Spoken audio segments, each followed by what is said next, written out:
And we're live. Hey, welcome to the Wooting live stream. We can get started. Was Sehand is here, so we can get started. Finally. Welcome to the Wooting live stream. And today we have, okay, I don't want to do the same intro. Today we have two people, Erik and me.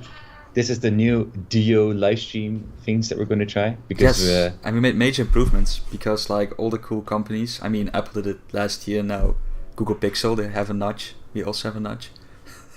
Oh my god. So now we have, on this side we have the little notch here now.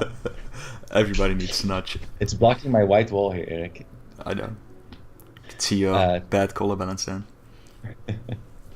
Today Jeroen is not in this live stream. He is in Amsterdam, if I'm right, at a meeting with some people that do Some subsidies in yeah. So it's just two of us, the non-technical people. So it's going to be a cool stream today, like fun It's stuff. gonna be cool. Yeah. No nerd talk today. So how's everyone doing in chat? Oh, we also have a new thing. Well, it's not really a thing. It's sort of thing we're trying out because with Kickstarter Live you have this cool Q&A thing where you can have questions from people on your screen, and we also dropped the chat here on the screen because we always thought it was like pretty cluttering and didn't really add anything. But now we have a way to, let's say, an example. Okay. That's an example. So average cool. Eventually the notch will be optimized out. I'll be just able to touch your faces to activate. I mean, this is like a really hack and slash way I made it because it's so terrible. Hey, you need to have all the excitement, and then boom, it's there. I know, I made okay. Where was the excitement? Okay. Appear and disappear. Well, I mean, if somebody has a cool question, I'll put it on. I'll hype it up more. But I first want to talk about the annoyance I have because it natively works, or there's an option for it in Kickstarter Live. You can download that plugin to use for Facebook Live. Even the Periscope one that used to do it on Twitter can do it, but there isn't a plugin for Twitch or OBS to do it. It's very funny how behind Twitch is with these general stream ideas here and there. No, that's such a shame, right? Now I have it's to a real shame. Copy paste it, put it in somewhere, and have to activate a window. And I just want to see the chat with a button behind it, and then click on it, and boom, it's on the screen. So if anybody wants to make something like that, or has a way to do it, but let's jump into the first question, Calder. Boom! The notch? Wat zum fuck bin ich saying? Also, where to buy Calder's t-shirt? My t-shirt is not for sale. This is an exclusive super t-shirt only Wooting people that work at Wooting have. But we do. Now I'm going to grab my attention. We do have merchandise, of course. Link in description. No, we do have merchandise on the store. Other cool merchandise, really cool merchandise, including. Oh, we don't have a hoodie for sale yet, but we do have a hoodie that you can win with the Koda contest challenge. If you've joined before. If you had joined.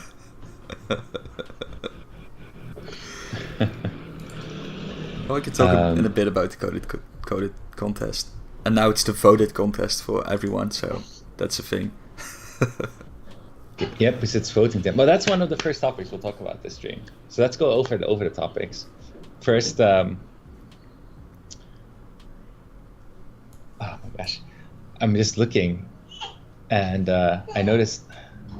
No, okay, never mind. I have a mouse, and it sometimes jumps back to this other screen. Okay, so first topic we're going to talk about is the Koda challenge, but we're going to smoothly flow through everything. But the Koda challenge came to an end about last week, and now we have a bunch of projects on the developer portal website. And well, to give some first reactions, I felt it was really cool. It was a lot more than I expected it to be while the challenge was ongoing. So I'm very, very happy with the result. But we'll be looking through those projects and take a look at what you would vote for. We voted already, and we'll let you know what we voted for eventually. maybe or not. Okay, and then we're going to go into a bunch of Wooting 2 stuff, because that is what's really relevant right now for us, getting closer and closer to the deadline. So there's a bunch of stuff to say there too. But we're going to smooth sail it like always for these two topics, because they're both quite big, I guess. So, there we go. Did the estimate... Oh, here we go. This question that came up in chat. Boom. Did the estimate delivery month for the Wooting 2 changed? Asked Nerd this dev. Man, it was so fast this time. Didn't even notice. Nice. So that's one of the things that we'll talk about with the Wooting 2 topic. Because right now, estimated delivery has officially not changed yet. And it's not 36 days. That's literally like the first day of December. That's not possible. But we're in a very dangerous zone. That's how I'm going to say it. And I'll explain later why. I also wrote a whole blog about that includes what I'll talk about later, which will go online, like, I don't know if we can make it today because it's getting late, but otherwise tomorrow morning. Yeah, as I want to do one more reread that I hadn't done today. So, okay, we'll get into that later. Yeah. Just take our money and deliver t-shirts. Well, unfortunately, the t-shirts don't sell we don't sell that many merchandise. So, unfortunately, we can't ride that wave yet. Would be cool though. Yeah, I mean, be fun. on the other hand, if the merchandise is more beneficial than creating keyboards, we gotta start a clothing shop. We can start a clothing shop. Yeah, we should start our brand line, our clothing line. And then it can start making new designs every week. That's a lot easier. That's a lot easier. Easy money, man. Oh well. Well, let's go look at the contenders we have for the Koda challenge. Wait, so code it challenge contenders. Let's mark it. Boom. Boom, marked. Let's do this. Sick. Call it Wootire. Oh my god. White Scourge on the on the point. Wootire. I think that's pretty awesome. That really fit. That would be our whoa. Yeah, that would be our style. Yeah. Now we need to have a t-shirt called Wootire. Wootire. That's it. Yeah. That should be on the labels, the Wootire. Start trademarking. Let's submit some trademarks after this live stream. Before somebody steals it away. Oh, Erik, so God's stream is giving you an amazing tip, apparently. Is that so? Control-Shift-B. It's probably gonna open like all my porn tabs, right? Oh, nothing happens. Tino's in the chat, Mr. Purple Guy. Oh, that's interesting. He made a very good point. Nobody likes to see my... He made a very interesting point. I don't know what Wrigley's is. Originally they sold baking powder, and they gave a free packet of gum with each of the baking powder packets. And later, the gum became more popular, so they switched to producing gum. Oh my god, I do hope that's not the case for us when it comes to merchandise. That will make me pretty sad, to be honest. But it's a lot more easier money, merchandise. Okay. Wait, what's this chat about? Okay. Wait, sorry, Erik, before we jump into this, I'll just repeat it one more time. So, if you're new to this channel, and if you're new with this whole stuff with Wooting in general, we're a keyboard company. We make analog input keyboards. We just had a contest this last month called the Koda Challenge. So this is for everybody. The Koda Challenge was all about making an integration with our analog or our RGB SDK and some kind of application or software, or you would make an application for it, anything you wanted. So the contest ended last week, and we have, I think, seven people that submitted a project, which is awesome. And we're going to go through those projects and take a look what they made. So you can go to dev.wooting.nl to get the same overview of all the projects, and there's also a place where you can vote down beneath. Well, I already voted, so I cannot vote again. Well, you could, but you have to set up a VPN and stuff, but that's way too much work. So let's just go from top to bottom, right? I mean, let's go all over them. Thank you, Tino, for creating this. I found the first one is already like a big, like, grote klapper. Yeah, it's it's the G input for Wooting by Silent. And what it does, it gives native analog support to Grand Theft Auto 3, Vice City, and San Andreas. And that's pretty cool. It's very interesting that it's for San Andreas also. But I don't. I'm not sure if I remember this correct. If Silent was also, if he is also the one that made the G input itself. So I'm not sure about that. That's more of a Jeroen thing. The That's first more of a thing Jeroen thing. of all the submissions, it was always like, okay, let's check it out, let's download it and see what happens. And some of them I just couldn't even figure out, and I needed Jeroen's help. Yeah, we're gonna do our best. Yeah, we're gonna do our best. But I also must be honest, I haven't tried this one out myself, but the video looked really promising. He added with his submission, because I don't even have Grand Theft Auto 3 or Vice City or San Andreas on my PC.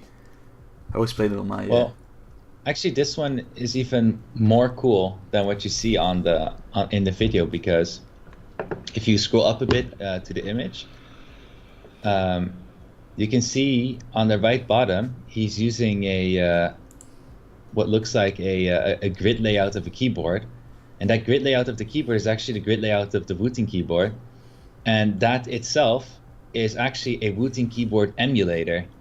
And that's another project that somebody else submitted. So he used a project that was submitted for the contest to make G input also, which is a Wooting keyboard emulator. An emulator basically means a virtual device acting as if you have it plugged in. So you don't need to have the physical device plugged in.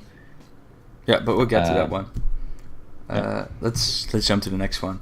So then we have the Woot Midi Mania by Yoshihiro, and Jeroen tried this one, but he couldn't made it work. Well, it didn't work for some reason on his side, and he couldn't figure out why, because he didn't have that much time. And this was also like a very late submission, I think an hour before the deadline or something. This one dropped in, and he also didn't add an image. But now if you go to the GitHub link, I think at installation there's a GitHub link. Mm-hmm.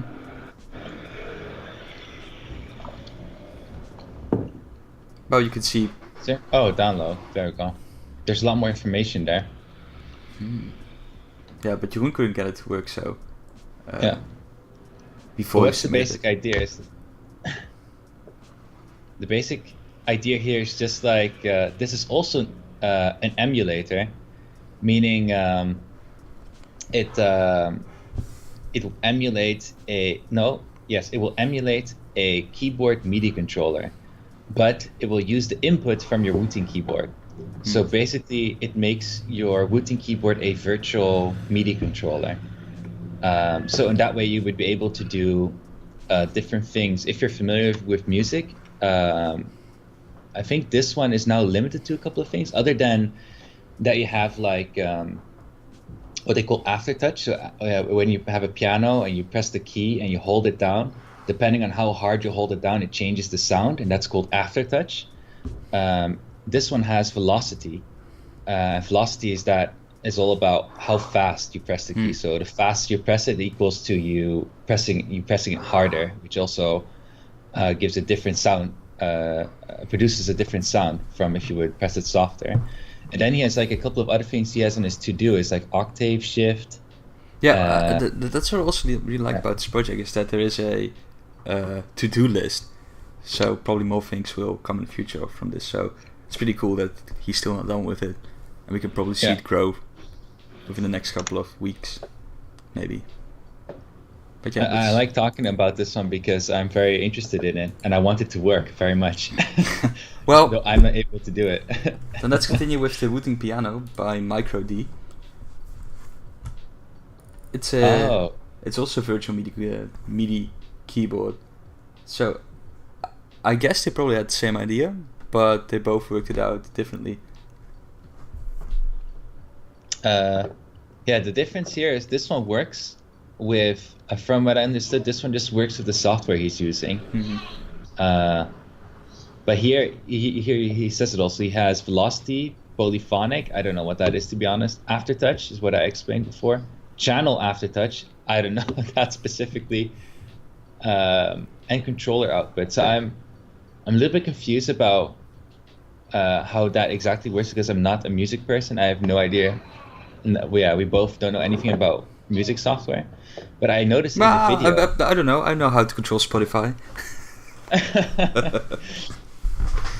But I did notice in his video is you can see that on the most left you have those blue bars, and then let's say in the middle of those blue bars, or in that area in the middle of the screen, right next to the blue bars, on the right next to the blue bars, there's like a small piano overlay.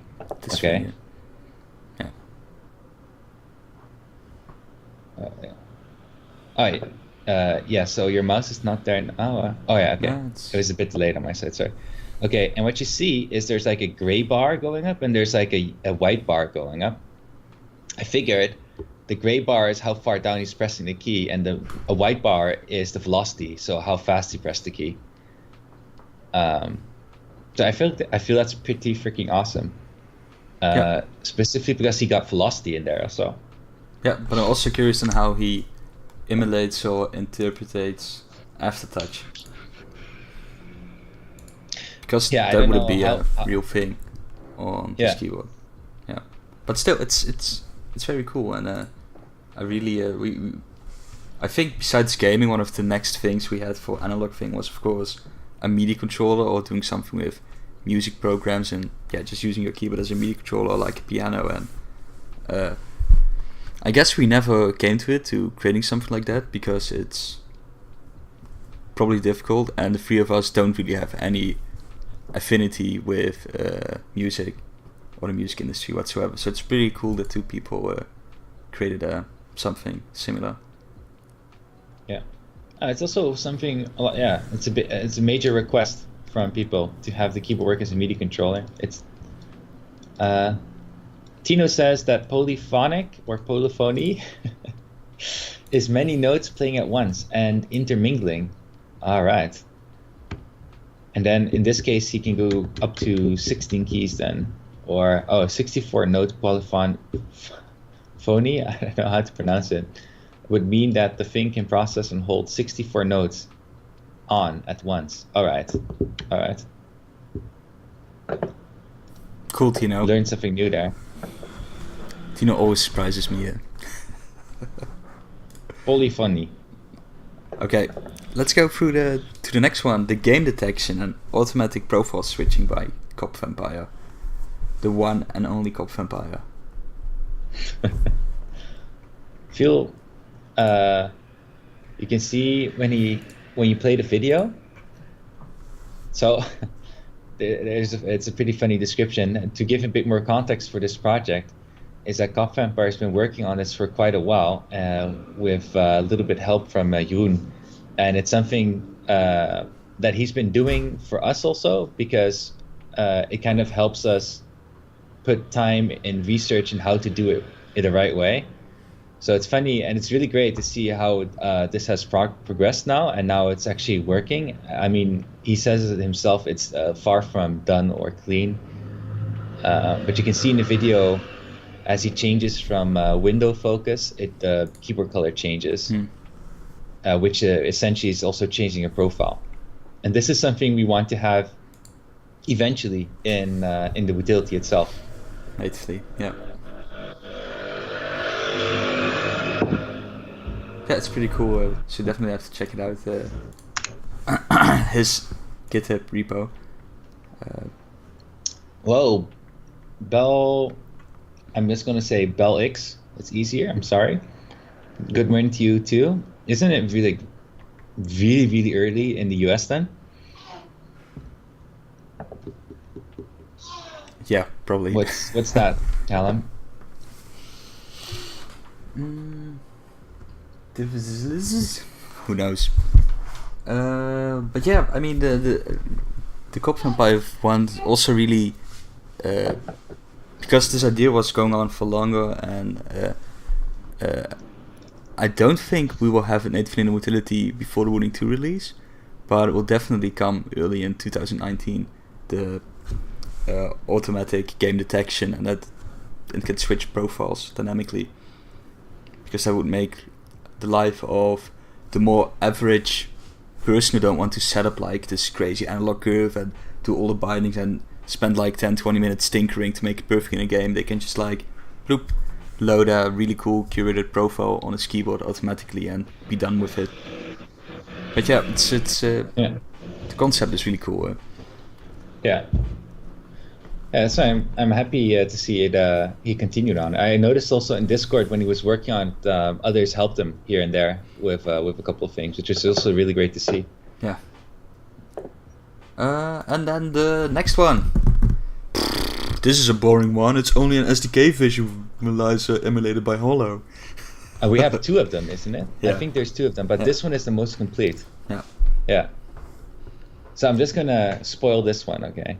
I'll spoil my vote now. I voted for this one. I'm not gonna spoil anything until I've been through all the projects, because I don't want to be. Okay. I don't want to be steering people already. Like, this is the best. This is the best. Well, I want to steer people straight away. I have no problem with that right now. Yeah. Obviously, I want the one that I voted for to win. And I'll tell you. First thing first is this is what I was talking about before. This is a keyboard emulator, or specifically it's a Wooting keyboard emulator. So if you're trying to make a application work with analog input, you won't need to have a physical keyboard to start testing. Besides, even if you have the keyboard, it's it's very easy to test with this emulator. Because you can put in very specific values of analog input and hold it there. So it's a very nice way to also test about different inputs and what kind of feeling it has with a certain value. So therefore you can more easier fine-tune the total feeling of the keyboard.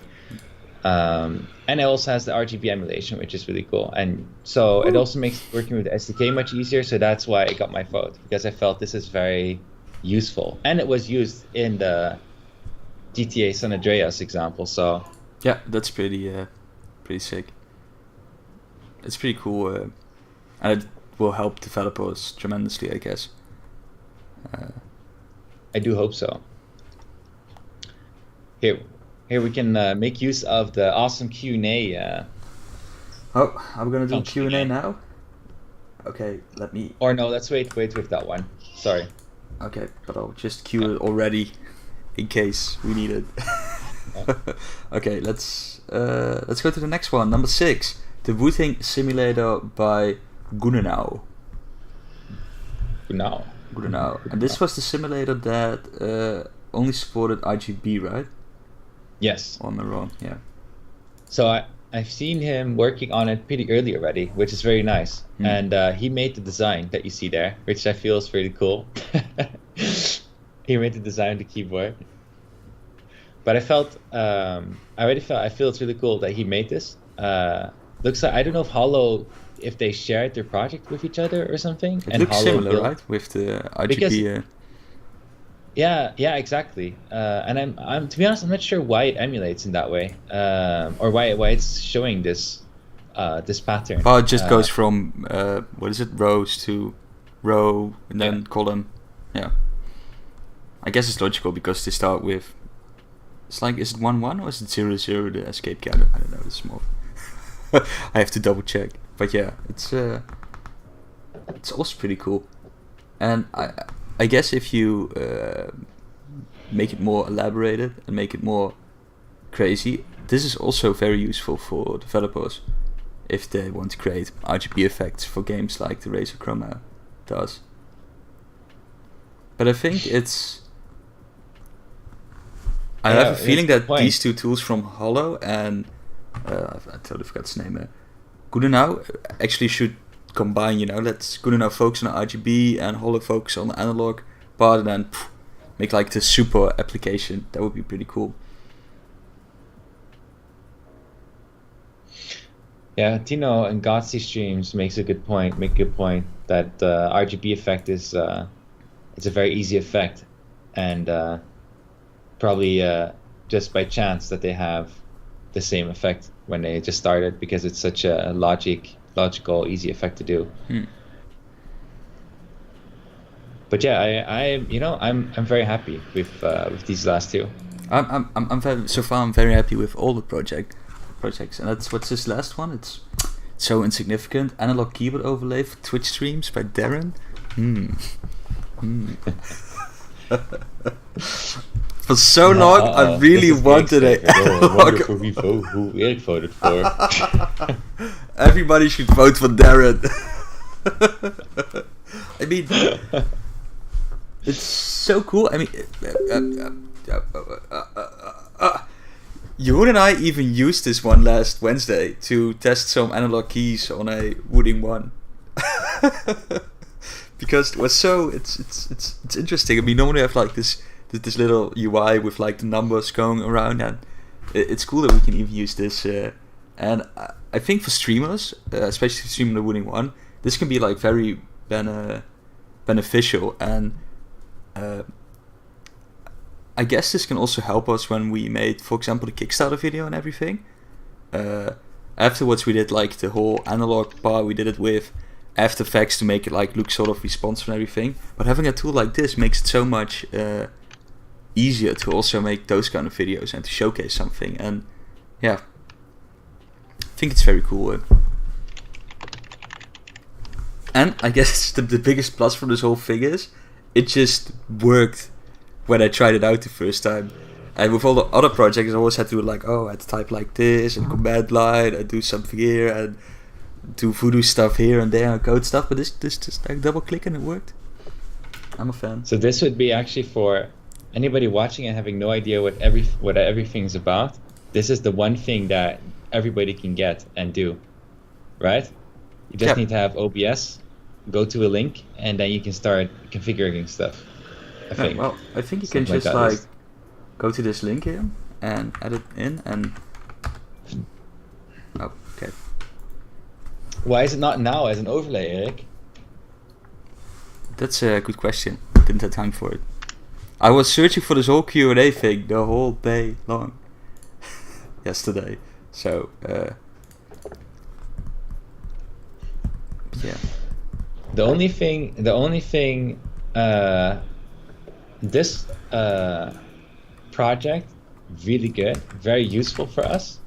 My only comment about it though is it didn't use the SDK in the end, because it was easier for him to use Xinput, because then he could do it over the web browser, because there's a lot more support for that kind of plugin. And I'm not sure 100% how it works, but well, you can just go to this website and it should already work. Except my keyboard is sort of stuck in a weird state where analog doesn't work, and it's a long story why that is. Oh, you're you're not. Okay. I think it should be now fixed. No, it's fixed. Either case, my Wooting 1 does do analog at the moment, but yeah. So those were all the projects, and yeah, be sure to go to the dev.wooting.nl/voted website and check them all out, try them all out, and vote for your favorite. Because the winner from the community vote will get a hoodie, a full game key, and BBT keycaps, I guess. And then we also pick another winner. The three of us together. Yeah. Still have to decide. So there will be like a big battle for us the next coming weeks, which one to choose. And then we also have an honorable mention for like the second code card. That's pretty cool. And I must be honest, when we started this contest and when Tino organized it all, I really didn't know what to expect, to be honest. And at first I felt like, hey, if there are only like 3 people making something, that would be like super amazing, because people spend time, like the free time, making something that's pretty cool, or does something, or adds value to the whole Wooting experience. And seeing that 7 people made all different kind of things, that's pretty cool. And also like watching it, I didn't took a close look on Discord all the time in the dev channel, but seeing the interaction there was also pretty cool. Yeah, I really like the interaction on Discord. I like to see that people are actively thinking and working on something. And also, and that's from Silent, but he used a different name. But he made a small GitHub report on how the SDK can be improved based on his experience, which is really awesome. I mean, you know, obviously I don't understand a word he says in that whole post, you know. And it's like, you know, Link. I just don't understand a word he says in that post, but it looks really cool, and Jeroen understands it much better. And it's something I feel that is actionable, and that can be improved. I don't know how it works just yet. You know, it's still a learning process for me. But my thinking was actually it's when he gave now the feedback, and then Yoon will take a look into the feedback, and then he can give a response towards what is smart or not smart based on certain decisions that were made, whatever was in the feedback. But I was thinking, actually, on the other side is also, since it's open source, he could also just commit improvement for the whole project. But you know, it's not my subject; it's a Jeroen subject. So it's a Jeroen subject. We don't know anything about it. So let's go to the questions. Are you ready, Calder? Oh yes. Here it comes. Bloop. White Sword, do you plan to focus on keyboards only, or eventually branch out into other peripherals? We plan to focus on keyboards mostly, and we will branch out to other peripherals once we nailed down what we're doing right now. I feel that if we all feel that if we branch out to a different peripheral right now, we'll get too obsessed with it, want to do it better and different, and we'll neglect what we were originally working on. And right now, that is analog input keyboard and making an industry standard.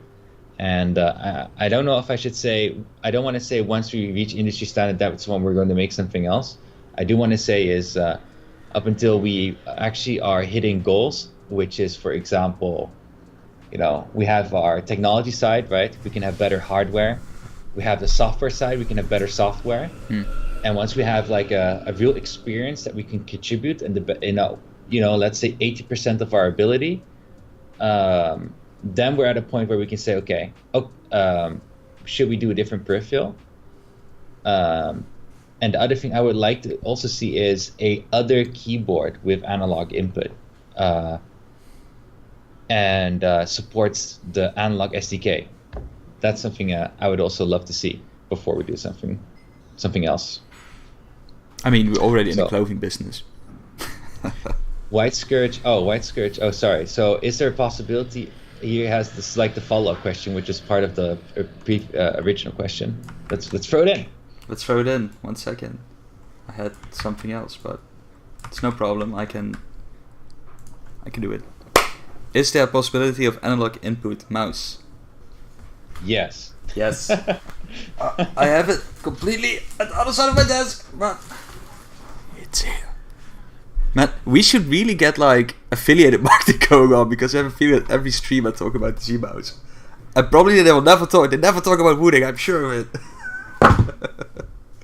Well, the Z-mouse is essentially a analog mouse. Yeah. That's all I can say about it. It can pivot and do stuff. I'm not even sure, but I think the 2 main keys and the 2 smaller keys are all analog. Maybe more. It's only the 2 main keys, I think. Are you sure? I am. No. Sure. So see, you have like this little display where you can see it. So if I press this key, and So there are more analog keys. It's the 4 I mentioned, are all analog. I mean, it's pretty cool mouse. I like it, to be honest. So the analog, how they use analog is by pressure sensitive, and I have to say it feels fairly natural, because first you click and then you keep pressing for the analog part.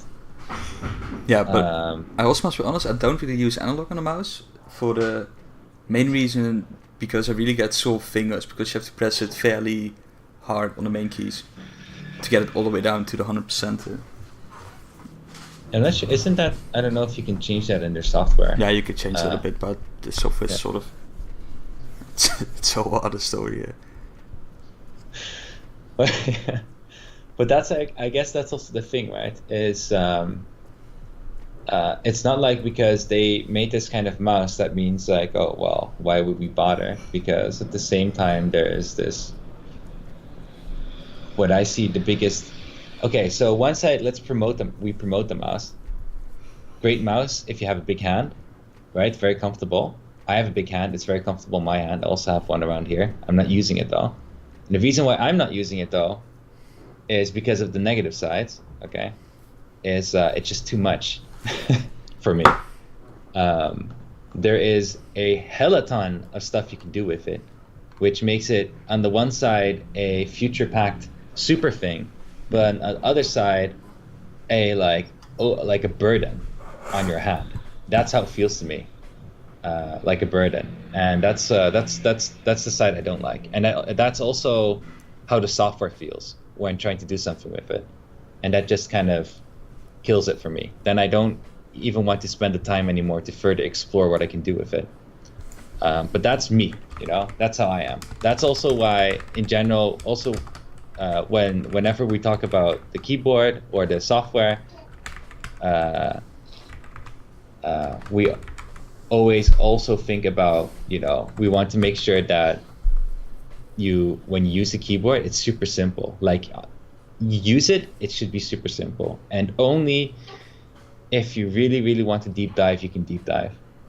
Yeah, well, dive deep. I also must be honest, I only use like 6 keys on the mouse. That's like the ones on the side and the main and I don't know, it's a bit overkill, to be honest, but I just like how the mouse feels, and yeah.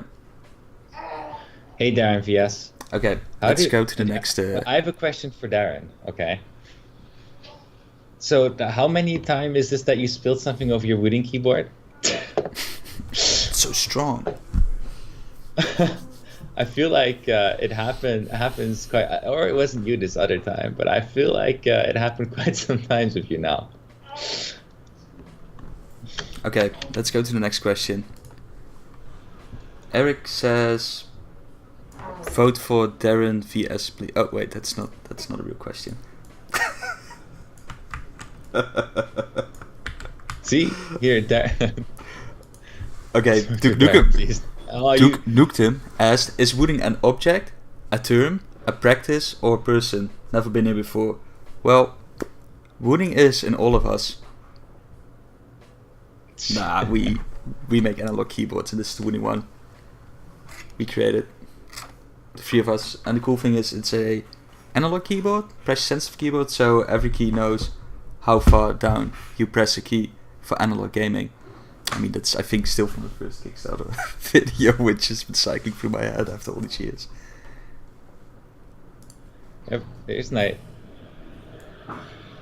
a, if you were, I think also if you were just translate Wooting in 5 years' time, Wooting will definitely become a practice, a philosophy. Are you Wooting on your keyboard? Man, can't your keyboard do Wooting? Okay, next one. Average School, do you guys feel like you were experts at keyboards when you took on the Wooting 1 project? No. No, fake it till you make it. That's the most. I guess we had of course we had some knowledge about mechanical keyboards, but if you're working so close with something like this and new stuff, you become an expert fairly fast in the whole subject. It's especially, well, before doing Wooting in itself, I was already getting more and more into mechanical keyboards. And for me, it started with StarCraft 2. I started playing a lot of StarCraft 2, and then I got my first mechanical keyboard, and I just got more and more into it. And at one point, I really felt like, hey, you know, this stuff could really, this stuff could really sell in Europe, because there are no mechanical keyboards in Europe. But I didn't really act on it.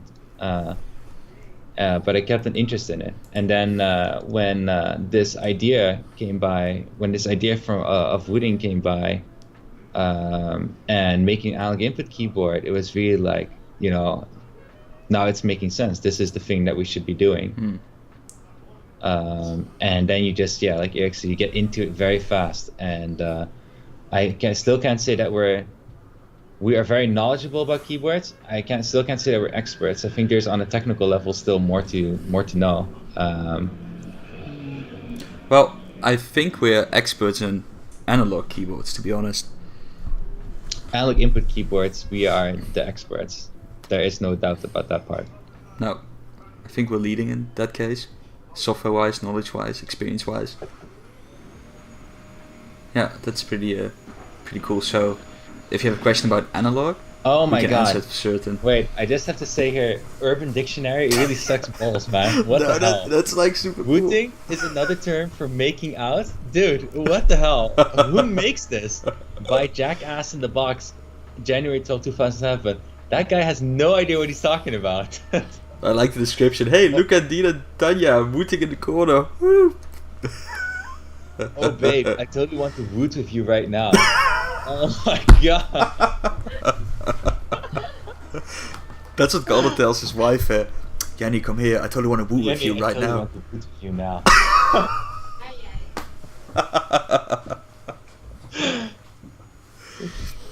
Oh my god. What kind of channel is this? This is like how one term can like change over the years into this totally like nonsense thing. Like, it doesn't make sense anymore. Is the stream, by the way, laggy?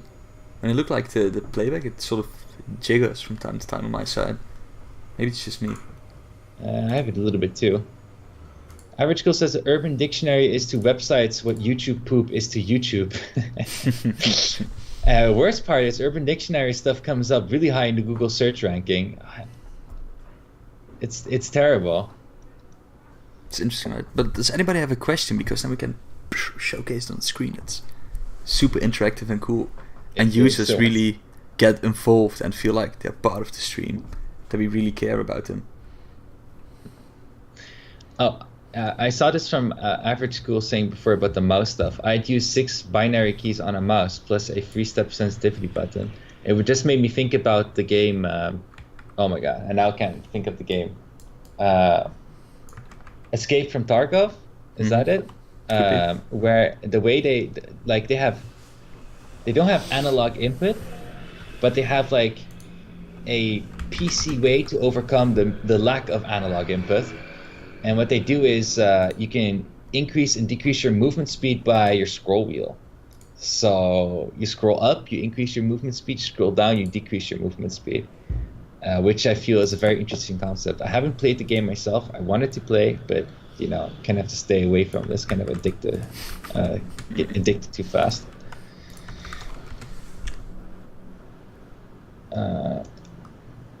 Those are all boring questions, guys. Did you ever think about clicking that Twitch dashboard checkout for low latency streaming? No, I haven't, because for Twitch news.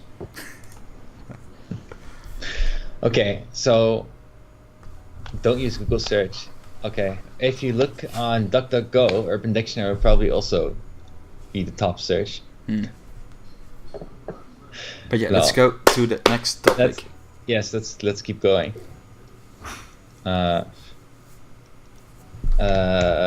Okay, so now Wooting 2 related news, right? Okay, I decided, because everybody was putting keycaps in Discord, and I decided, okay, you know what? My Wooting 2 didn't have any keycaps because I sent them to Erik. Did you ever receive them, by the way? Did you receive them yet?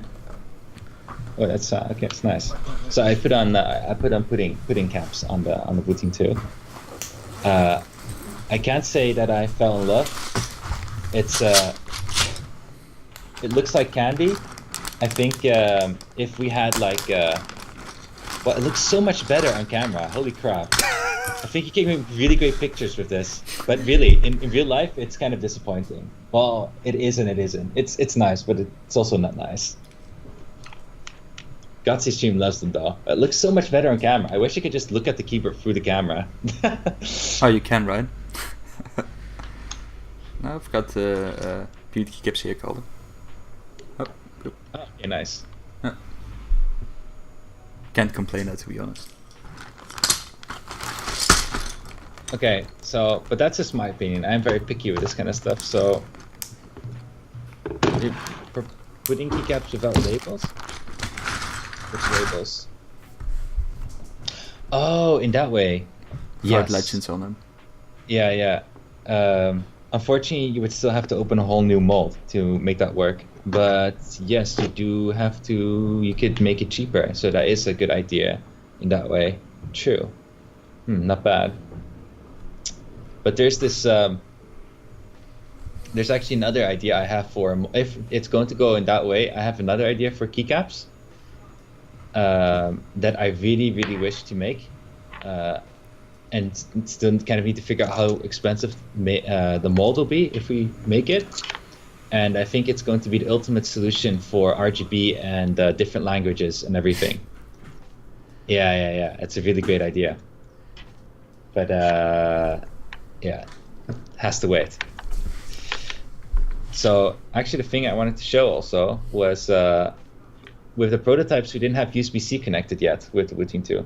And now we have USB-C in the Wooting 2 in one of the more final versions. So here's our USB-C cable. I thought, well, woo! So there we go, USB-C. Don't pick up. No. It's trapped. There we go. That's this question from White Scourge. It's pretty interesting. Okay. Oh, that didn't work. Wrong question. Again. Do you feel that some of the mainstream companies might start creating their own analog switch or even offer partnership with you, like Cooler Master Aimpad?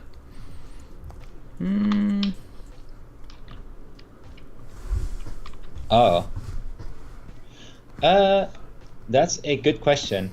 And actually, I do wish that there is a mainstream... I do wish for mainstream companies to create their own analog switch. Actually, there are already analog switches on the market from other companies that they just haven't utilized yet. That it might need a bit more of hardware development before it's really consumer grade. And believe it or not, I'm actually actively trying to pursue here and there for them to start making keyboards with it. When it comes to the whole idea of having mainstream companies to start using this, we are trying to figure out slowly and building up towards a point where it's very easy step for them to start doing it in general. So that's also why we made the analog SDK, for example. And the whole point of our keyboards being on the market and showing how it's possible to have an analog input keyboard. And then when it comes to partnering with other companies like Cooler Master Aimpad, no. As in, we would never do an exclusive partnership with a company, if that would even be the case. And our situation is a bit different because Aimpad is a technology company, meaning hardware technology. He is focused on a patent, a single technology, and he wants that to be utilized in keyboard. He just wants that to be utilized so he can earn a royalty over it. He has a marketing aspect to it so that it gets a bit more known in the market in general, so he can build up a quality brand, from what I understand. But it's a total different approach towards what we have, because we don't have a technology patent. We're not focused on patenting hardware itself. In contrary, we want there to be many analog input hardware solutions and options out there, so that that itself is not a barrier. That itself becomes as cheap as possible, as soon as possible, because more people start making it, and there's no royalty or some kind of patent issue holding that back. So that's one. And the thing we do focus on is the whole point of, okay, you can have an analog input device, but what are you going to do with analog input itself? There's no point in having the device if there's nothing you can do with it. And that's where our focus point is. That's where we want to create value, add value, and become an important role model to be honest, just the number one on the market with. I guess our main point is that we embrace other companies creating analog devices, using existing or new technologies. We really don't care as long as you have analog coming from a device. But the thing that we really find important is there is only one standard of analog communication between the device and the PC, so that you don't have like these 10 different proprietary things that only work on certain games or certain applications. Because what we want is that every game developer in the future natively has analog in their game, regardless whatever keyboard or device you're using to make this analog thing possible. So we just think it's very important to, not standardize this, but to work together with different companies who are working on a similar thing to make a single universal thing, so to say. Yeah. I see T3 mentioned something interesting, and a little bit, and also not. Let's see, where is it?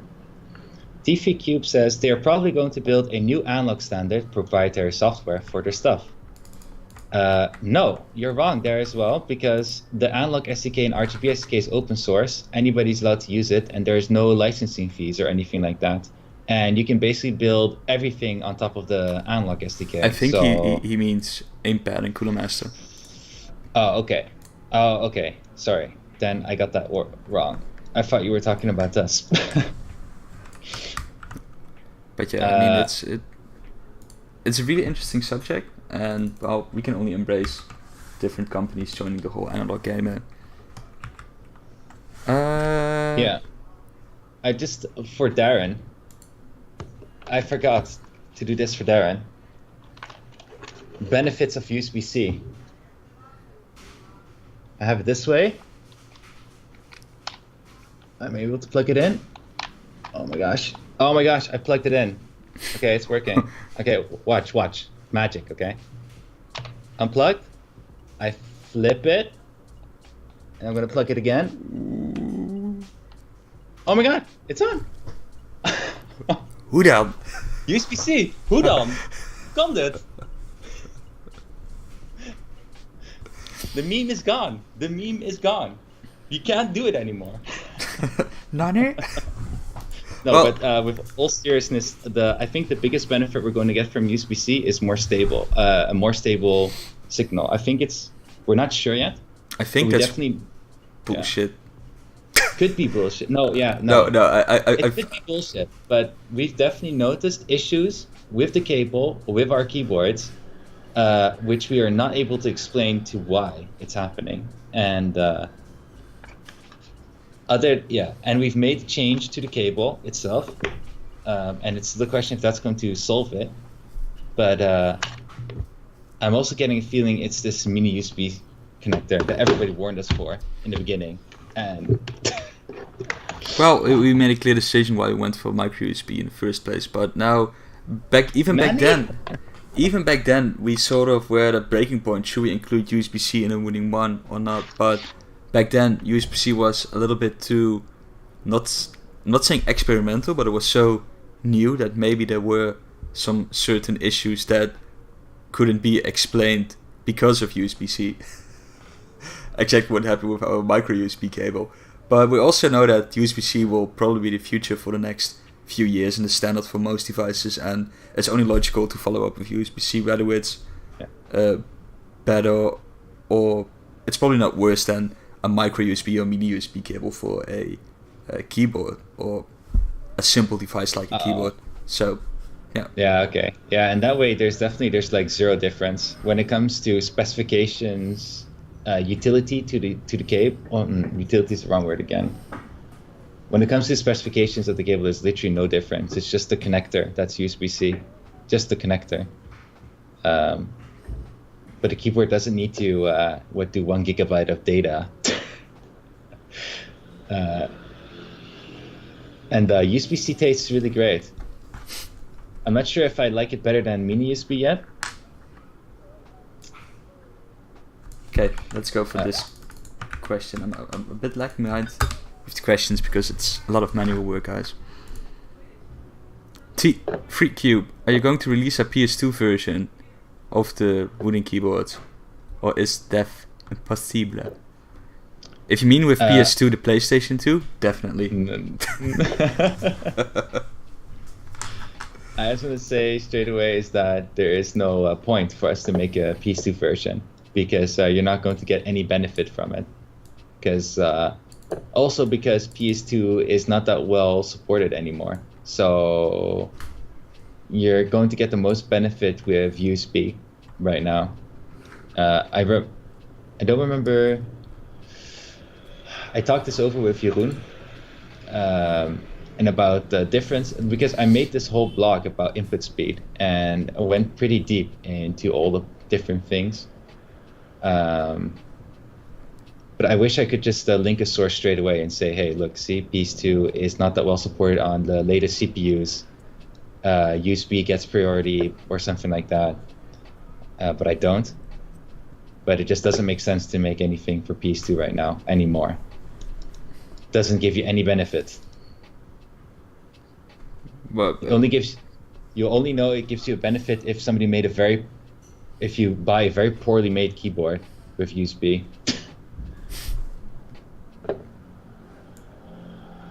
Does it have a chip for NK roll?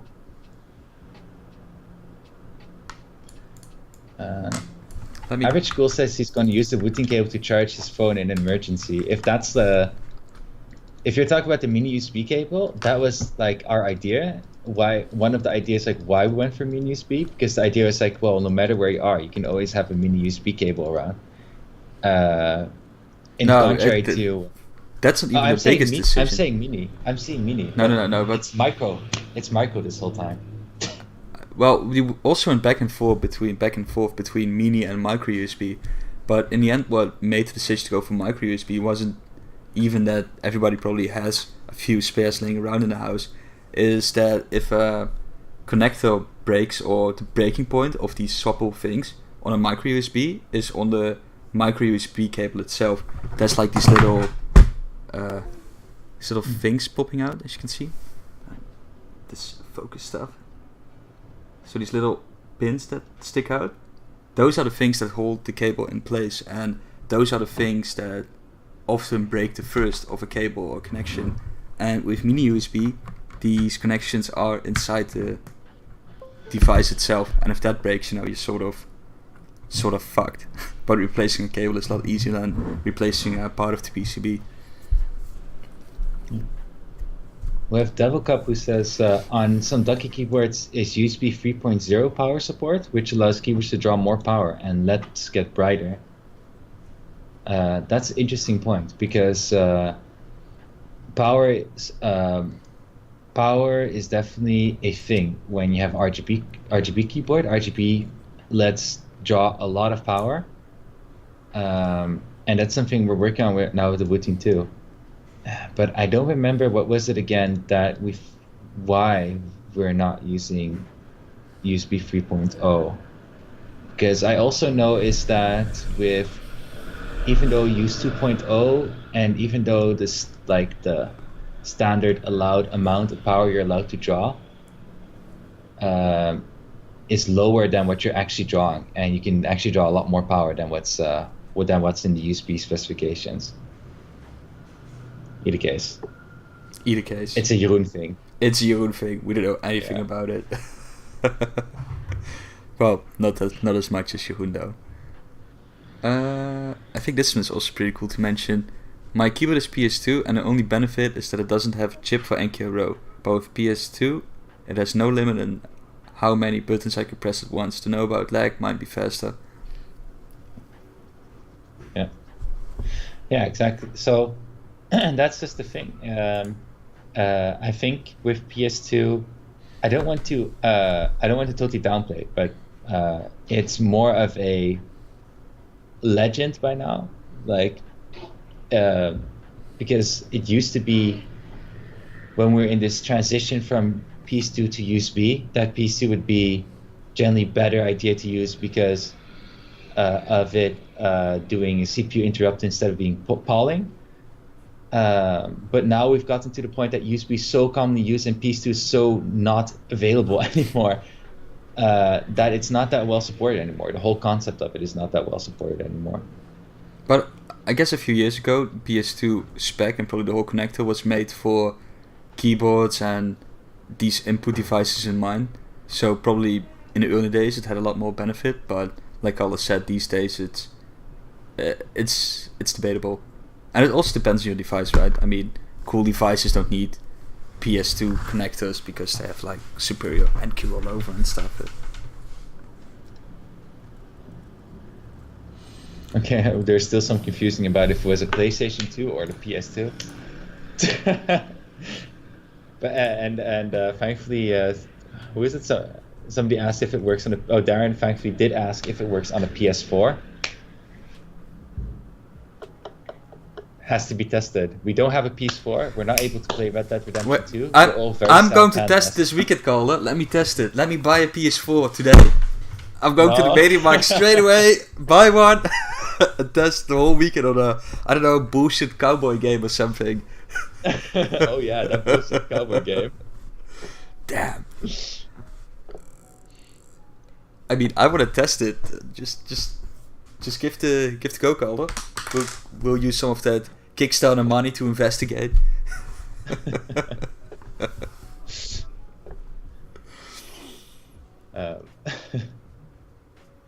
No. Let's see.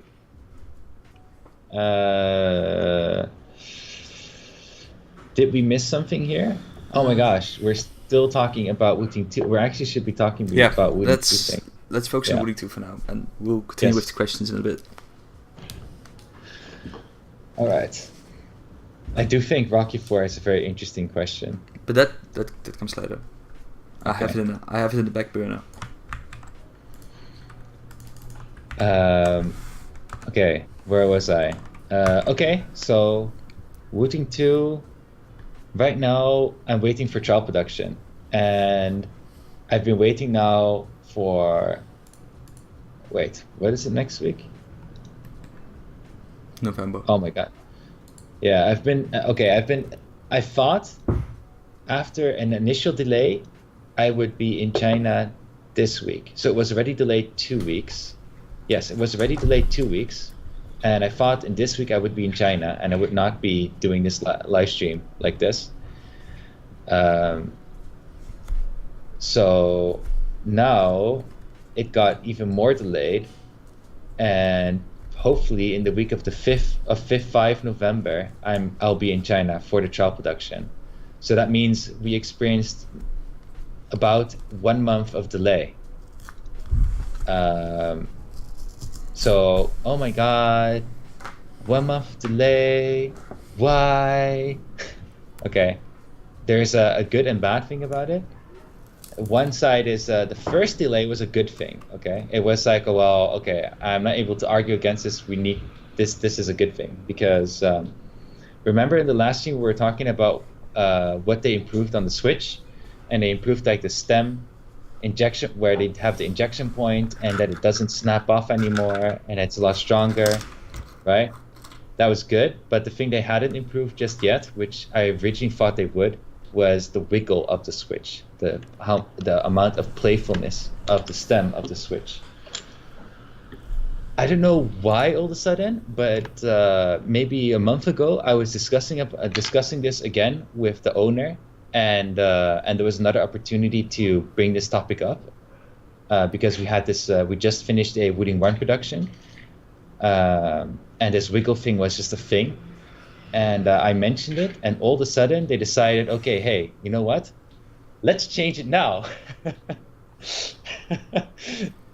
So in these last 2 weeks, they changed the stem tolerance, like I'm gonna say this. They changed the tolerance between the top case and the jacket, the stem, so that there's less wiggle in general.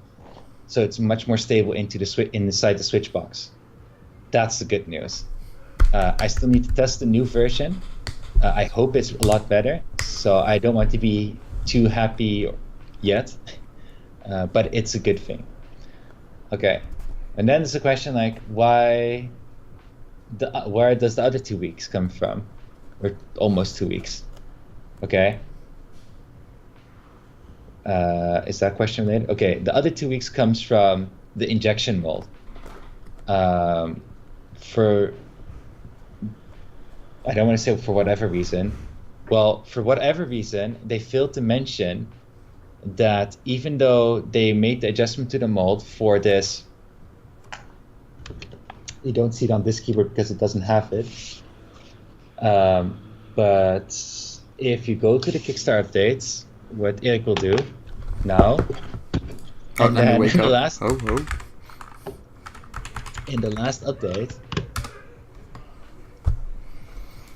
I'm working as hard as I can, Calder. In the last update, I showed a couple of pictures. Lies. Bottom case mold. Of the bottom case plastic. The last update was about Jeroen's vlog in China. Oh, okay. No. Before the vlog. Yeah, this one.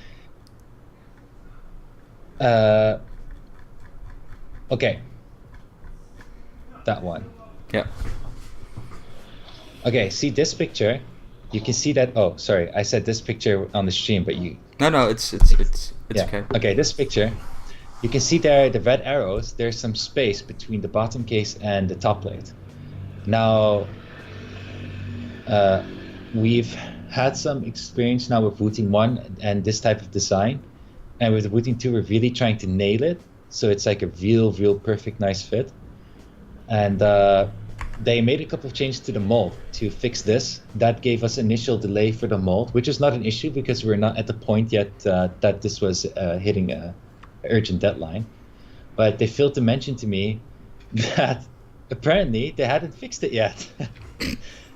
And they made some changes like a week back or so. But the mold was at a different factory, and now it's going back to the original injection factory to make the next samples. And these samples will tell us if this issue is 100% fixed or not. I'm not able to determine yet. The issue is not just what you see on this picture, but this is an example of the issue where there's a gap in between the bottom case and the top plate, which we don't want. So that's causing the other 2 weeks. So next Monday, I will know if the mold changes were a success or not. If it's a success, then the week after we can do the full trial production. If it was not a success, then there's going to be another delay because they'll need to make another adjustment, and that can be that's definitely another week. So yes.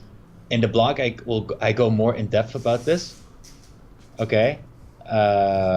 In the blog, I already said, okay, I'm just going to call it and say we're going to not meet the delivery date. But on the other side, if everything goes right now exactly as it should be, right, we can still hit the delivery date. But it's so at the edge. Like 1 week of delay is jeopardizing it all, and I would just really not want to promise it at all anymore. So that's the state of things now. So I guess we're being really realistic here, and it's always difficult to have these moments. And even though in the end, the grand scheme of things, a little delay does really matter because we rather take a little bit longer and make the product as we intend to be, and that it meets our expectations and quality level, because we don't want to ship out crap. yeah, that's the whole deal. And like I said, there will be a blog post that's a little bit more elaborated than this little live stream, and we'll also do a Kickstarter update. Yeah. I think I want to answer White's scores and everything related to this topic, starting from him. Not Rocky 4? After. I want to do the related questions first. Okay. Don't forget Rocky 4 question. Okay, then let's start with this one. When I get my Wooting 2, should I worry how much power I draw from my computer? I'm obvious to this since I'm a noob in Mac keyboards. Should I worry about it at all? No. No. That's in sync. That's a really simple question. No, you don't need to. We're the ones that have to worry about it. You just have to just plug it in. We're the ones that have to make sure it works on your PC like it should. And child production, I still trial production. We can also use the more international word testproductie. That's maybe better than testproductie. Yeah. Okay, I was actually originally referring to White Scourge's second question. Yeah. But this was one also good. With injection points improved, and since I've heard that you can break the switch while swapping keycaps, if you aren't careful, will this mean it's gonna be easier to swap keys? The answer to that should be yes. But I'm not going to say yes yet because I need to give it a shot myself first, and I have not had the chance to really test it to that extent. But the answer should be yes. I think I don't have a really good example here, but maybe it's good to elaborate a little bit why these things break. Is that smart to do now? Yeah, sure. That's very smart. Let's break it. Yeah, try it. You have the new one there, right? No. I don't have the new one. They didn't have it at the office. No. Just in general, why they could break or why they even break. And the whole thing is because the stem is made from a clear material, which is a little bit weaker, but it has to be made from a clear material because on the stem there's also like a little prism that directs the light back where you can get your analog signal from. And yeah, that's the whole elevator. Break it, Erik. Break it. Oh, I should first you have a keycap to lose? Let me first find a new switch. Also find a new switch. Let's do the test on the stream. Yes. Let's do this. Oh, Devil Cup noticed. Yeah. I'm starting to fiddle with stuff. We should have made this more. It's almost candy color.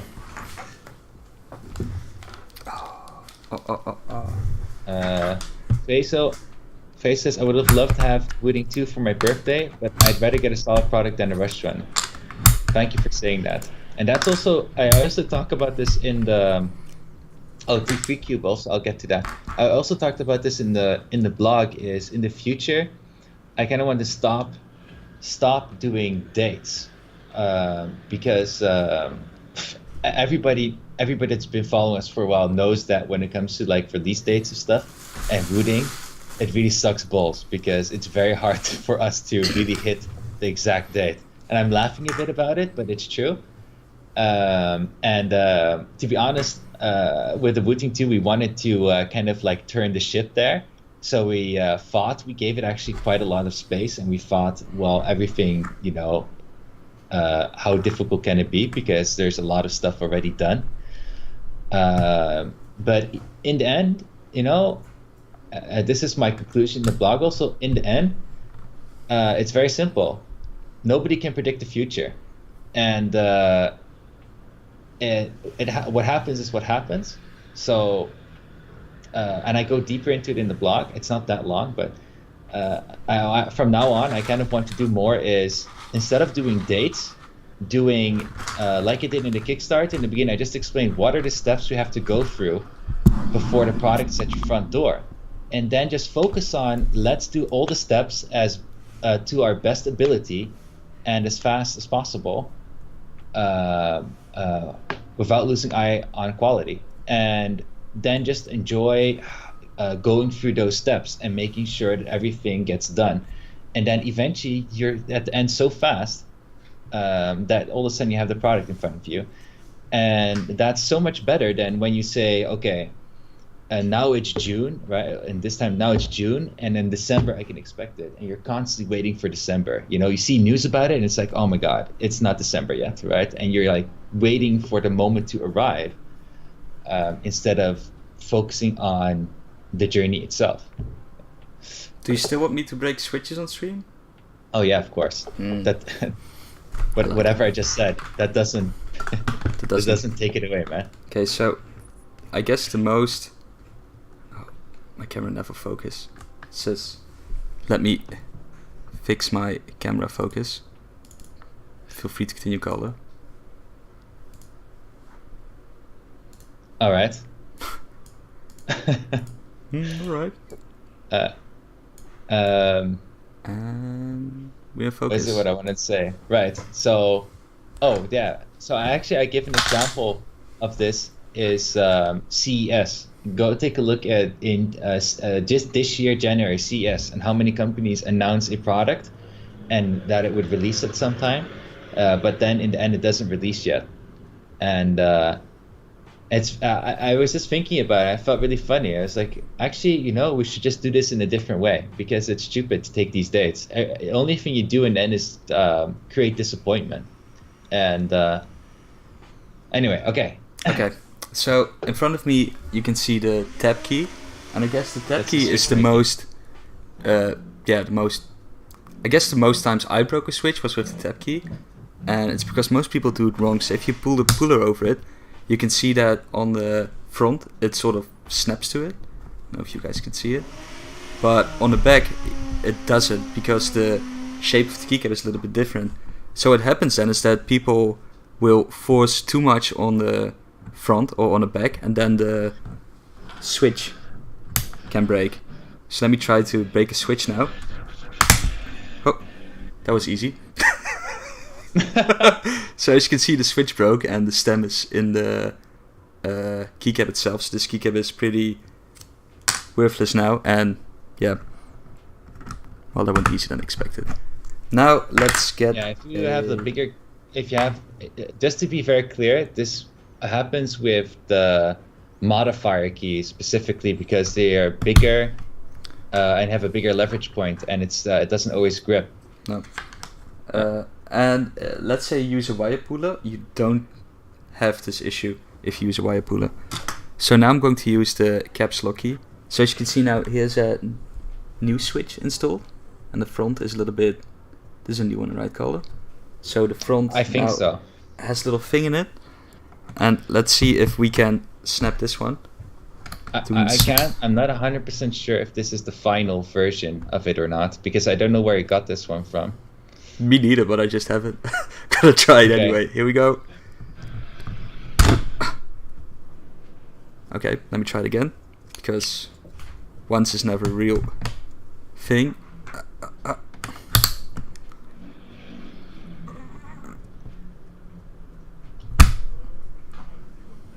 No, it still didn't break. Oh, Woo! What? Are we selling quality products? How is this possible? Okay, one more time. Let me just now force the other way. Oh, it doesn't even work here. You cannot even force to the front because you can only do it to the back.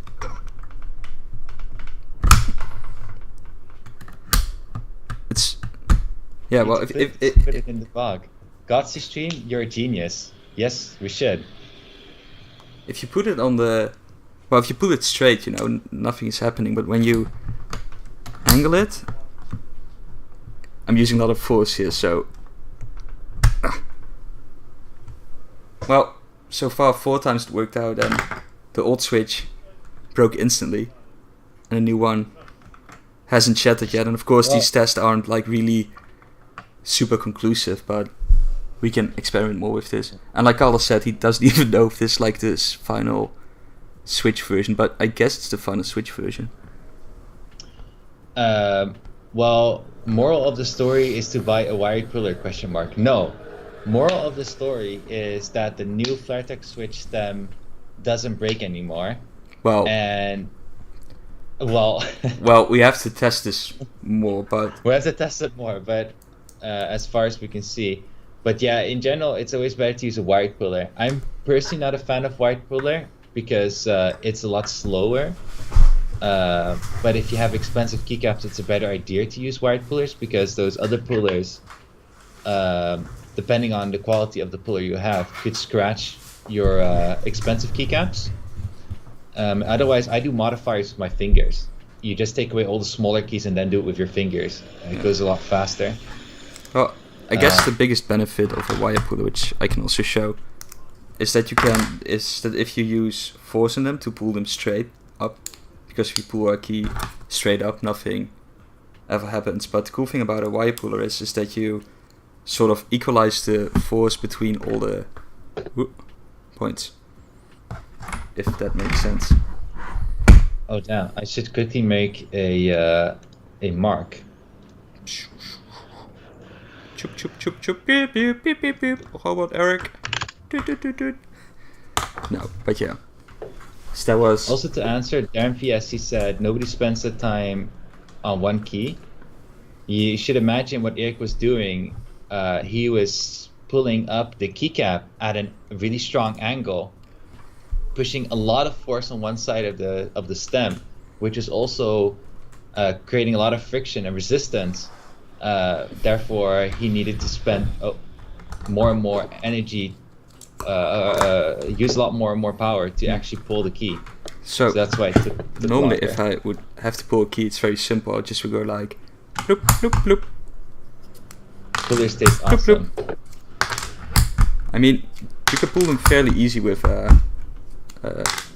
with this plastic keycap puller, but you have to be careful with modifier keys, and you have to know in what direction you pull. But I mean, maybe the new magnetic switch isn't like 100% foolproof, but I think the first assumption we can make in this live experimental scientific thing is that it's pretty It surprised me, to be honest, because I thought I would break it for sure the third time because I used a lot of force. That's what it looked like also. I accidentally pressed... I'm testing this mouse, okay? No, And, don't start. You had your mouse thing a few streams back again. No, I'm just gonna say I'm testing this mouse. It has a special button, which is really freaking sensitive, and every time I grab the mouse, I accidentally press it, and it goes a page back. And no, this is nothing to do with Wooting, this mouse. Maybe you should get a C mouse. Okay, I'm totally lost in all the questions, but let's go for the Rocky question before we forget. Oh, right. And I'm trying to find it. It's Don't clip the switch, Gore. You should clip the bad and the good switch score. Okay, I'm ready for the big question. Rocky 4. I'm surprised you get a 2.1mm analog signal out of a prism with like only 1mm height, but I think it should not be complicated to raise this high to support a full 4mm analog range. So why it takes so long to build it? Hey, hi, Dargus. Okay. This is I'm going to give you the complete picture, okay? In as short as possible. Go. One is, in theory, it should be possible to get the full range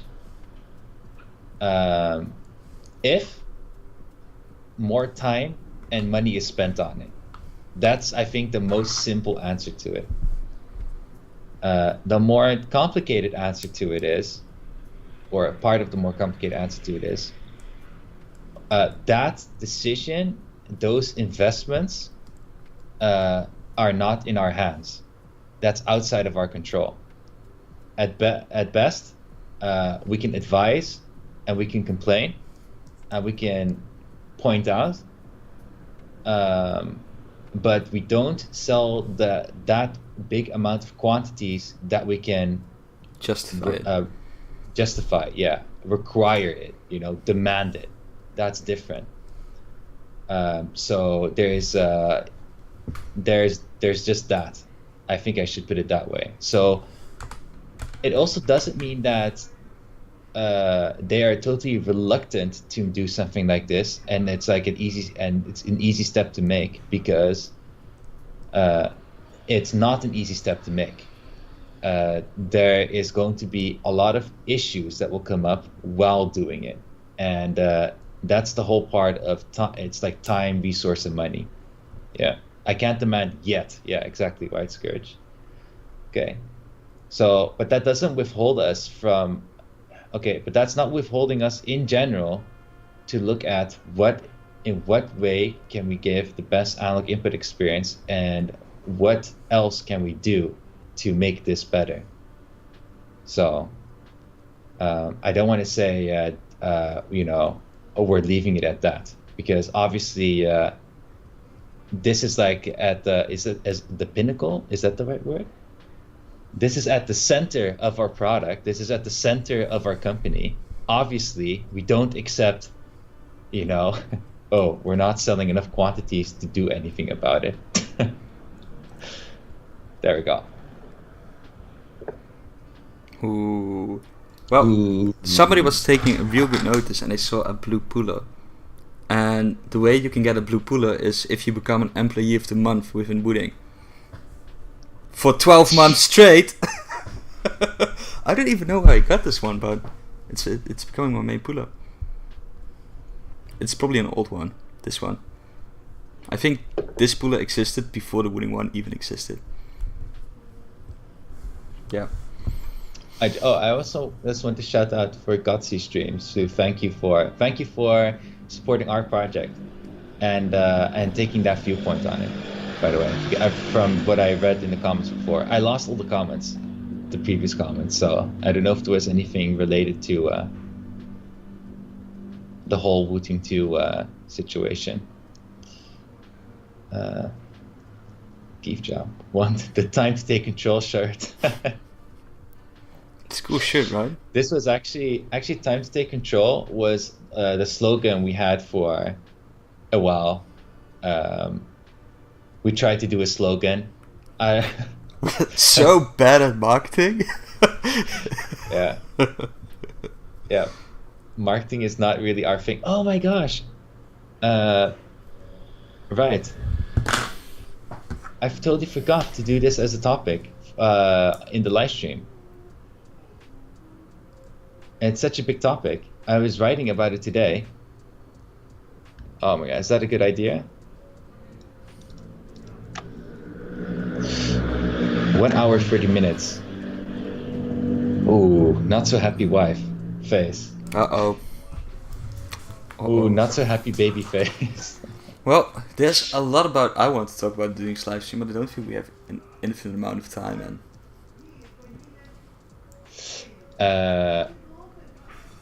Okay, where I can apply for a job, I want that puller. I think you can always send an email to social@wooting.nl with a good open solicitation, or even better, unpaid internship.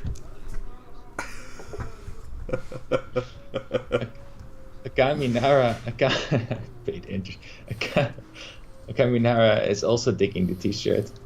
But, from now on we should just start wearing our merchandise on the stream. I should start ordering a couple of the blue the IKEA Puller t-shirts.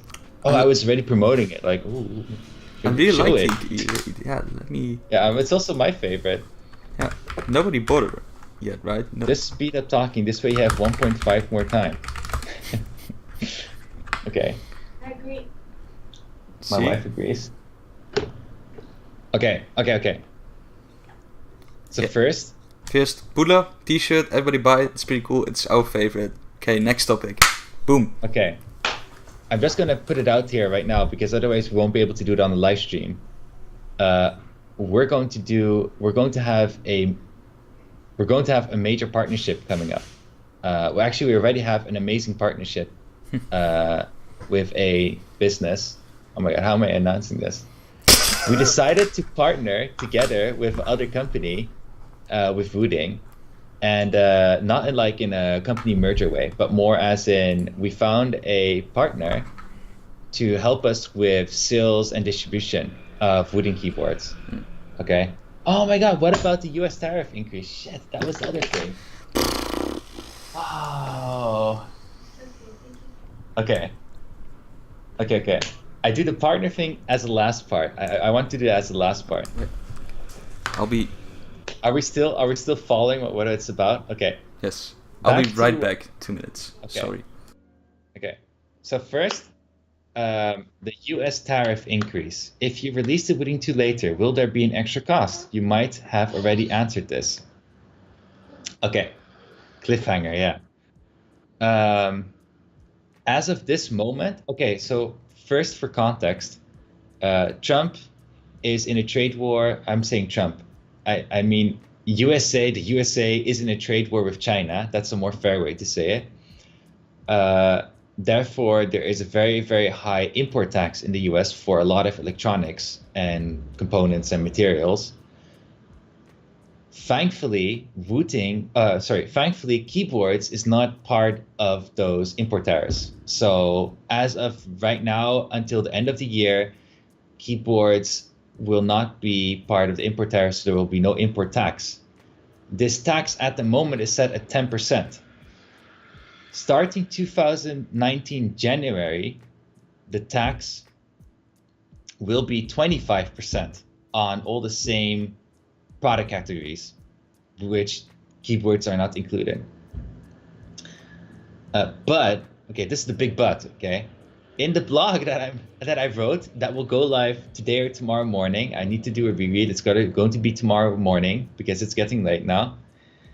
I also touched this topic, and Trump at any moment can. Thanks a lot for the clip, by the way. Trump at any moment can decide to add more categories to the import tariffs. Okay, he can change his mind. He can do whatever the heck he wants. Looks like, and maybe suddenly keyboards are part of those import tariffs. Maybe he decides every keyboard all the products that come from China have an import tariff of 25%. That could be the situation, but we don't know, and that's a very big danger. Because obviously, to put it very plain terms, we are not able to pay for a 25% increase in cost during import. During import is like the highest value of cost of our product, and 25% honestly just kills off all our profits. It's too much for us to pay that kind of cost. Our keyboard is not a high margin product, just to put it out very plain. So there's only I don't have 100% solution for that yet. I will be looking for the best solution possible if it happens, right? But in this situation, you can definitely expect that we will not pay this cost and let the keyboard slide for the same price. There we go. Would that only kill US sales? Oh yeah, so this is only relevant for people in the US citizens. If you're in Canada or anywhere around the US, it's not relevant for you. Because if, for example, you're in Canada, we usually ship the keyboards from the US. But if there's this import tariff issue, then we're just shipping it from the Netherlands, which is just as expensive, nearly just as expensive to ship, and goes just as fast anyway.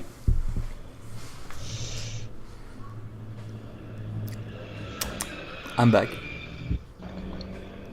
Oh, Erik, you're getting complaints about your microphone. Are you sure it's not coming from me? I have like a fan blowing on me here. Usually Erik's microphone is pretty good. Okay, wait. My microphone was off lots that of for background noise disappeared when Erik turned the microphone off. It's interesting though. I'm sorry, guys.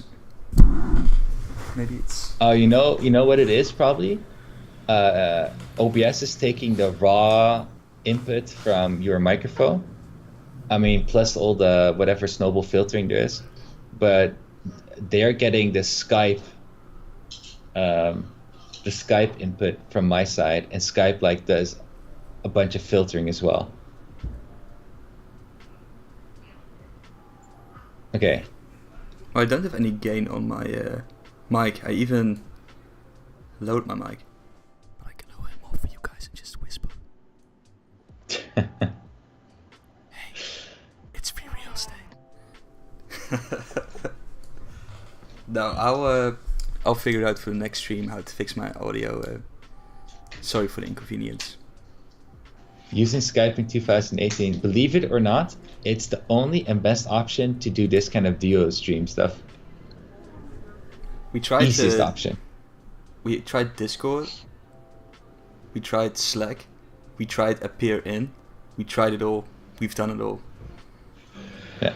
And I think there are better options. The biggest issue here is that Calder's all the way in Taiwan and I'm in the Netherlands, and yeah, that's the biggest issue. And Skype is the most reliable. I mean, there's one thing that's even more reliable, and that's FaceTime, but that's very difficult to set up.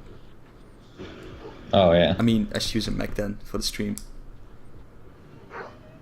Who knows? And there isn't that many great alternatives in either case. It's really stupid. Skype has some excellent filtering and an excellent video codec. What Average Cool says is correct. Actually, Skype also deals very well with bad connections. Like, often if your connection is, if you're having a bad connection and you reconnect, it just smoothly continues. And things like we've been doing a lot of Slack calls, for example, and Slack is terrible. Like you have a bad connection for a minute, and the whole call sucks afterwards. Okay, I just added a denoiser filter over the in OBS. Not sure if that made any difference, but Average School worded it much better than I did, of course. Their active bandwidth adjustments are good. Exactly. TeamSpeak was great, but I don't know. I haven't used TeamSpeak for such a long time anymore, but it's from how I would see it, it's getting really old in how it does things. I overall like the voice quality on Discord, especially if you go peer-to-peer. It's excellent.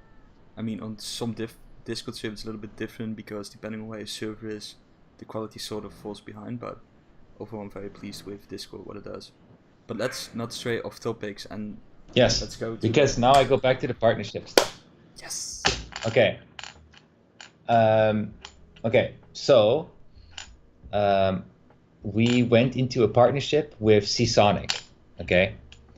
And I'll explain a bit more about what kind of partnership it is. But first thing first is who's familiar with Seasonic?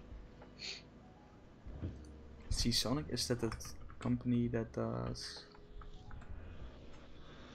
something Power with supplies? computers? Power supply? The Winky knows them. Freezer says the name sounds familiar. New game? Seasonic. Yeah, it's like a boat and Sonic is on there and all his friends.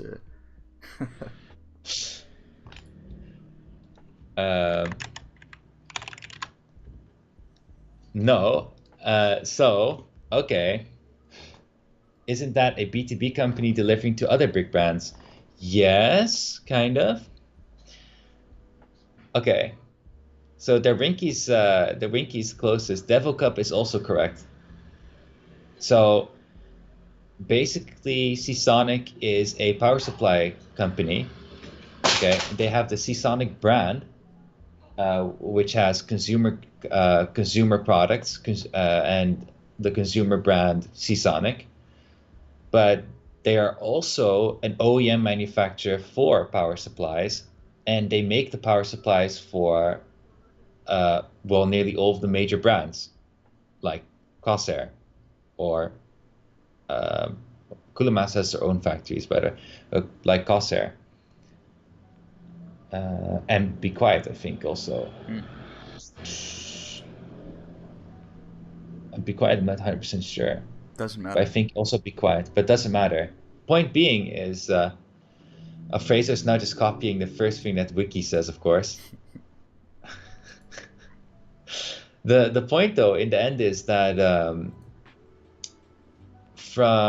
it was during Computex, from a very weird coincidence, we came into conversation with Seasonic, and apparently they're trying to do something new, because they have built up their brand and established a position in the market, and they have a publicly listed company.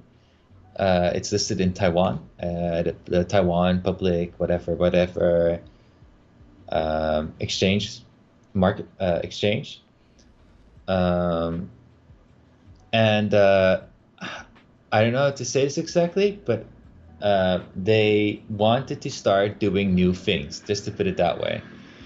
The thing, though, is they don't want to just jump into different product categories and just start introducing all these different kind of products, because they are very proud of what they built up, and they want to be able to deliver quality, and they don't necessarily feel like they need to take that kind of risk. So they kind of internally started this project where they want to help, or I don't want to use the word help, because that gives kind of the wrong impression. More like they want to lend a hand to smaller companies with similar brand philosophy and similar product philosophy, being higher quality, more premium product, and also pushing. Well, I don't want to use the word innovative straight away, but it is pushing the technology side of things. Okay, so not like your slap a brand on it kind of product. And lend a hand in a way of opening up the doors to their, let's say, global presence. And global presence meaning their whole B2B sales channel, and their customer service and warehouses and RMA centers over the world.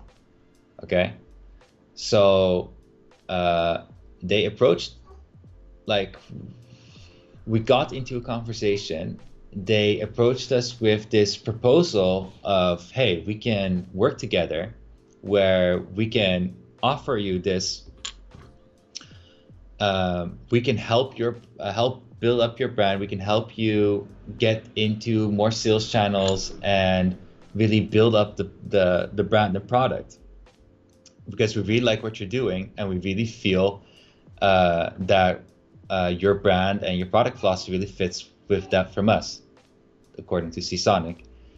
And slowly getting to know them better, we got the same feeling that the way they treat their product, the way they treat their brand, and the way they run their company is in a very similar fashion when it comes, not the similar fashion in how they approach things. Let me put it that way. I mean, when it comes to actually running the company, it's a little bit different, of course.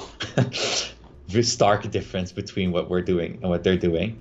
But when it comes to the general philosophy of how to run it, right, and what makes a good or bad decision, it's very similar. Similar delays, Darren. I don't know. Now with us, yeah. Probably. So, how am I going to say this? So, okay, to be honest, at first, we felt, heck, at first we all felt like, no, we don't really want to do this, because we're very, very afraid to lose our identity. We're very afraid to become, part of something that we dislike. We'll become like one of those other companies, and Add a dragon to our box and call it like Super Gaming Epic Dragon Universe Power.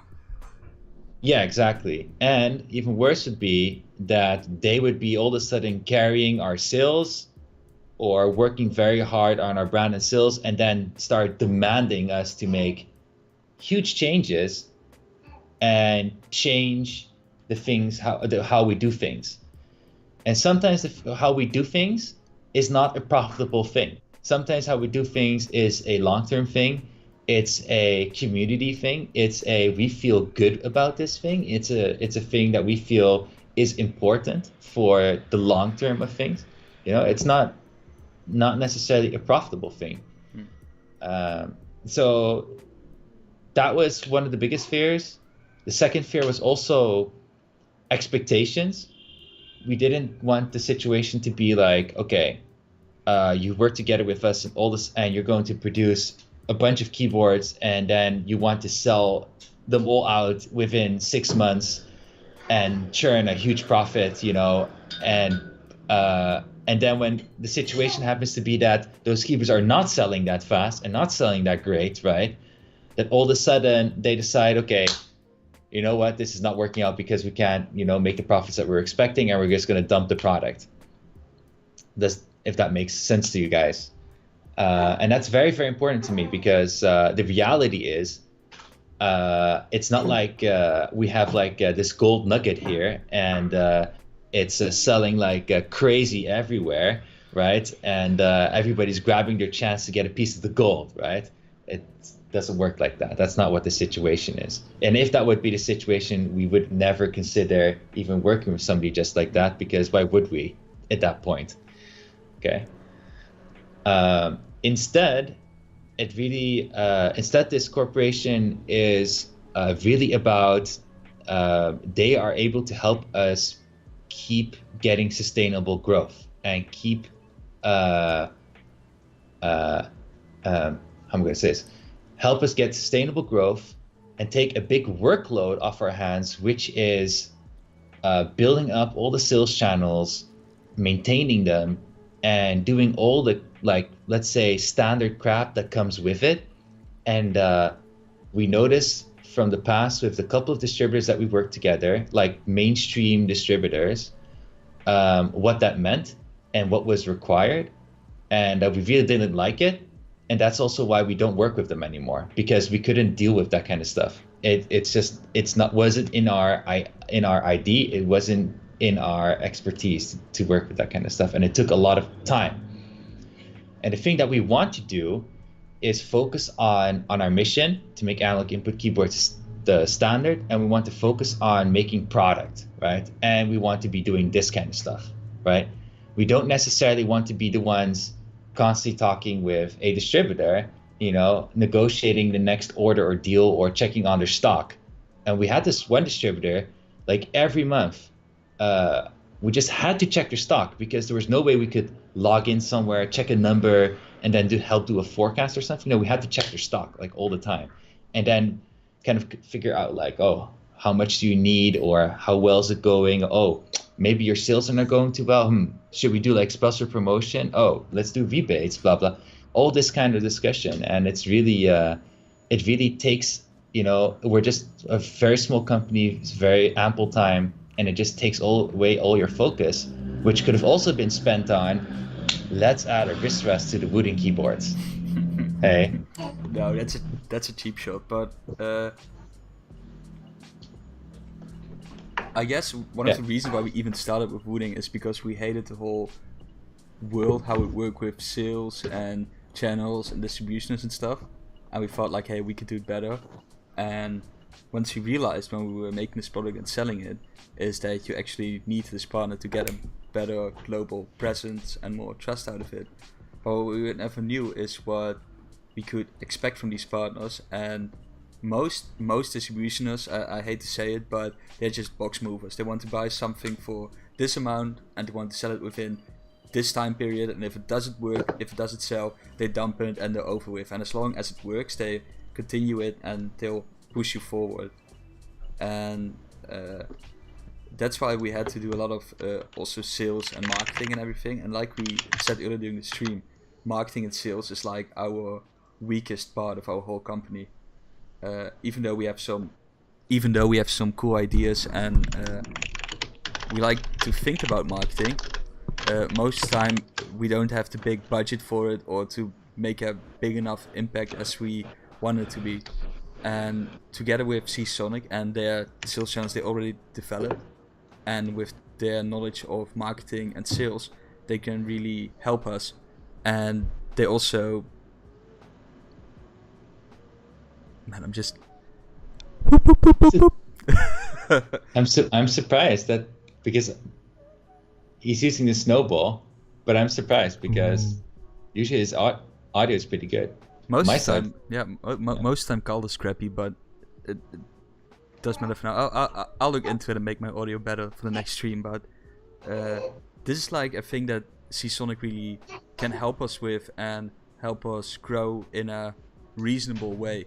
We had a lot of discussion with them, and I think what we don't want is like, hey, in January we're gonna sell like 3,000 keyboards. I mean, that's super unrealistic. I'm certain we can sell more keyboards than we do at the moment, but we need to grow it step by step so we don't, how do you say it, get delving into stupid stuff. And it doesn't mean that Seasonic does all the marketing on our side, because I think we still have the final say in it, what we show out to the public and what we want to do marketing wise. But if we have a plan, they will probably work it out and make it, instead of us make it in-house and then testing it and developing it. And we still keep our freedom, and it's not that Seasonic has taken over Wooting or anything, and it's not even close to that. We still keep like our unique identity and our freedom to do whatever we want, and that's like developing analog, pushing it forward, making new products and improving the products we have software, firmware wise, and even hardware wise, and do the things that we are good at. Yeah, I think also, I mean, working with them until so far, it's also really noticed how they are trying to capture the identity, which is Wooting, and they're trying to see if they're able to translate that into the things that they're making. And that's still a learning process, but it's very cool. And I feel what I feel very happy about is that everything Erik mentioned and what I mentioned before about our identity and the freedom to do things, and making very clear what's important to us and what kind of decisions we make, and also when it comes to sales and the whole brand and building it up, that they totally understand it, and they are really providing how am I going to say this? They are providing more and more providing a good environment for us to thrive, working on Wooting itself. Does that make sense? So yeah, I think this partnership, it's not going to... Okay, so what does that mean for you, right? This means that maybe now... No, not when you walk in. Maybe in Europe.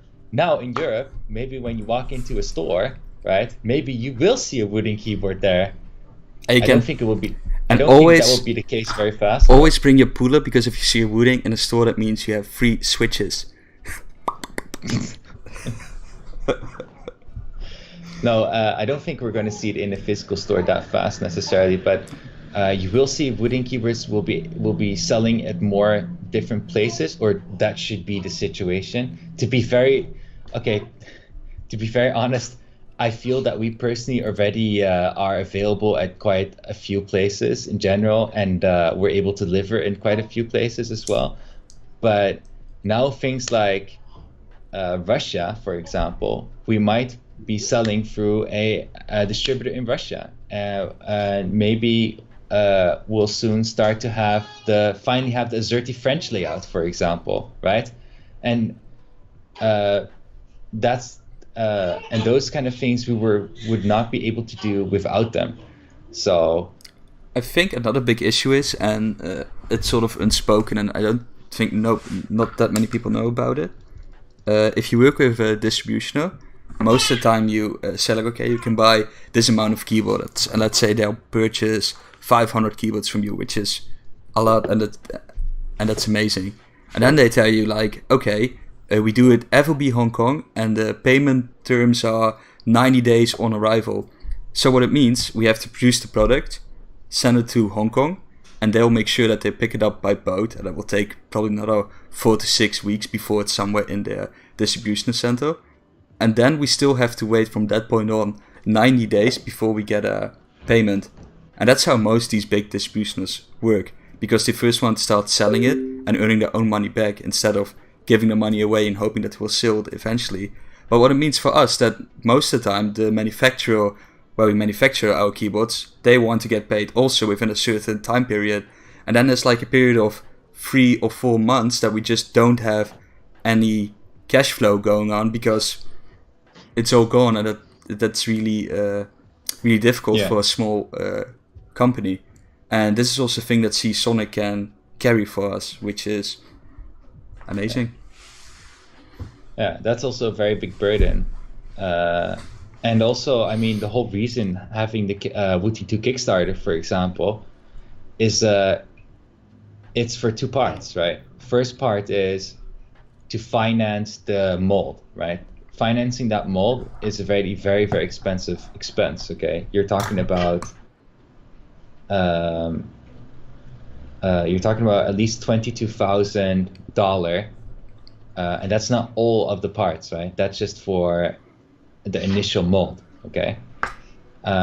Then you have, oh my god, I have something else in my mind. Then you have just producing the keyboards itself, right? And producing without going to the exact cost, obviously, but you should imagine that the cost is not like 1/10, 1/4, or 1/3, okay? The cost is much higher.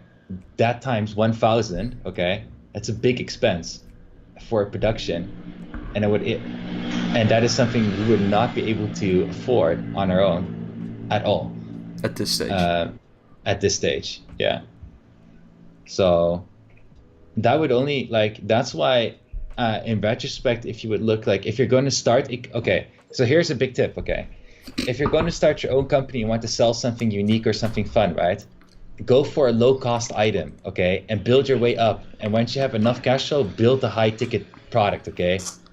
Only then build up your build and make and sell your high-ticket product, okay. Start from the bottom. I'll be a cool guy and just go straight in the middle, and then build your bricks underneath it, like we did. Or you need to have a lot of money. Yeah. Okay. Well, I guess Rocky just hit the head of the nail. Your brand's mind, it's based on a community. For example, our slogan, "You Ask, We Created" for the Wooting 2, and yeah, of course. I mean, that's where we're at, and that's also the thing that drives us. Because if we didn't have a community of people who bought our products, we wouldn't be here, right? So our customers, our community, and everyone here who's here to stream is very important for us. Yeah, and that's I hope that's also what really separates us from others. Makes me think. Okay, I guess we need to start closing down the stream. And can I do a grind my gears segment? Next stream, we gotta make an intro for it. Calder's 2 minutes ramble. Okay, let's go. It's a small grind my gears segment. It's Crosshair announced a new keyboard. Oh, let me check it. And you can guess one time what kind of keyboard it is. Input speed, low profile thing for sure. Mouse wheel gears, yeah. I can really grind on those. It's not analog. This is a sarcastic clap, okay? Big whoop-de-doo. What a surprise, okay? Obviously, it's a Cherry exclusive low profile switch for Crosshair. because it isn't that predictable, that they would do this. But what grinds my gears is they introduced this and they used the exact same keyboard profile. It's like exactly the same. And it's like you have the opportunity to make a keyboard with low profile switches. They even went through the effort to also use cherry profile keycaps, right? Which are very much lower profile keycaps, so it looks thinner, right? But then they use the same keyboard casing.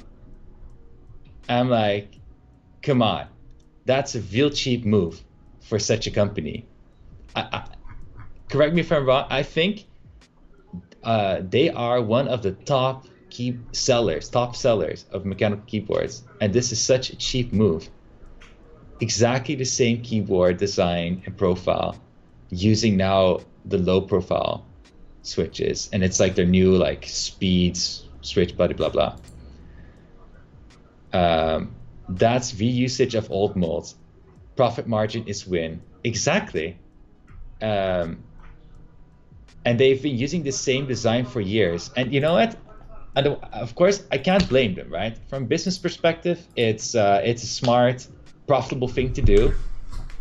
And the design has proven to be successful. There are no complaints about it. Everybody's still happy. Why? What is it? What they say? Why repair something if it ain't broke? Something like that.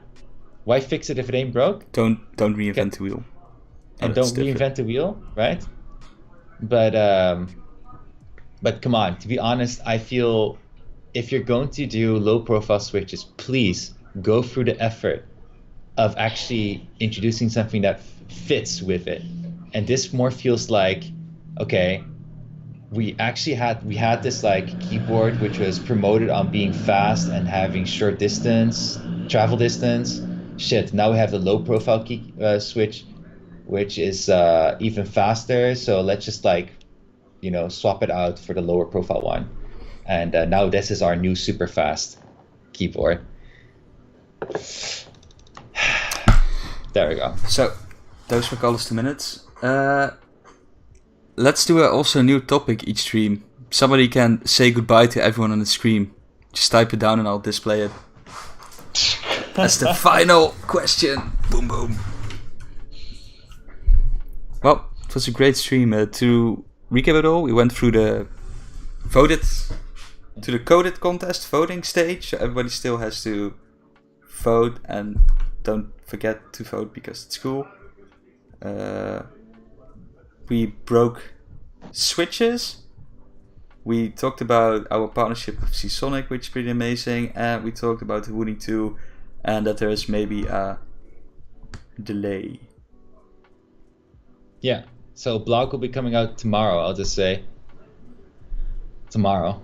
And also that Seasonic announcement is coming out tomorrow. Then the one that has the best buy, that's the one we'll display. This whole stream will be on YouTube at some point. I don't know who does the exports by now. I wish everything would stay on Twitch. No, we're not a premium partner, so it only stays for 14 days. Whoop-de-whoop. Jesus, yeah. Either case. I'm going to save those clips. Sorry, I scrolled up to save those clips before I forget it. Very much thank you for that. Yeah, I watched them already. Pretty cool. You can see how strong I am. Such a powerful man. Okay, and the winning comment of this week, end of the live stream challenge is... Ooh, average cool. Okay, it was interesting. Thanks for breaking a switch. I guess that sums it up completely. Well, I want to thank everyone for watching. Should do these kind of tests on streams more often. Alright. And see you guys in 2 weeks. Thank you, Gutsy Stream. We'll highlight in that way. Bye. I'll just start waving. Bye-bye. Thank you for joining.